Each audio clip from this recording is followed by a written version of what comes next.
And at 9:16, let me tell you, we've just got a report in on the industrial front because the miners' strike is now into its 11th month, and the coal board's putting increased pressure on miners to go back to work. More of them are indeed drifting back to the pits. Well, this morning, our reporter Gary Imlach visited a mining village in Yorkshire to see how the working minority start the day. 4 a.m. in the village of Armthorpe near Doncaster, and Walter Sharp is getting ready for work.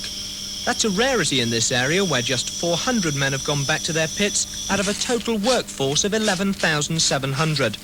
The strike here is as solid as anywhere outside South Wales, and life isn't easy for the working minority.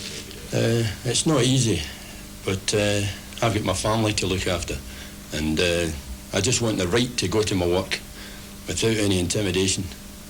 Have you faced other problems? I've been assaulted. I was walking down to see what was happening down at Rosington, and I got 4 stitches in my eye. I nearly lost my eye.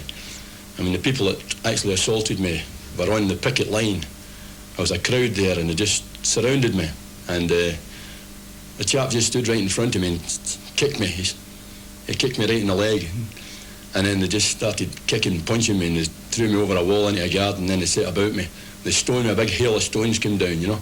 4:55, and Walter walks the few hundred yards from his home to where a coalboard minibus picks him up. His brand new car stays firmly locked in the garage ever since it was overturned by supporters of the strike. Walter has suffered a familiar catalogue of broken windows and threatening phone calls.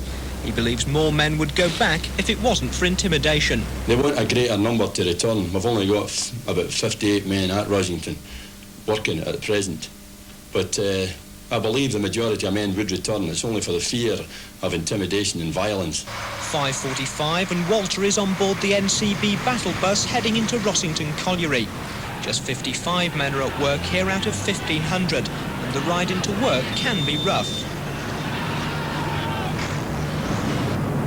Today, though, the journey is relatively smooth, and by 6 a.m, Walter is safely inside the pit. Outside, the pickets make no effort to hide the bitterness they feel about those who've gone back. You see, if these men didn't come to the picket line, we wouldn't have the police force here, or just a talking police force. And it's causing upset to the village and the community, and to us it's wrong.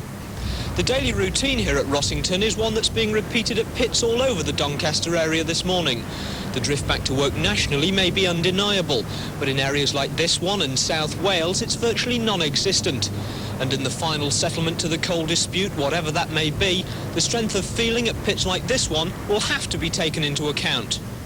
Gary Imlach, and that report rushed to us from Yorkshire this morning. We're sorry about the poor technical quality. We'll take a break.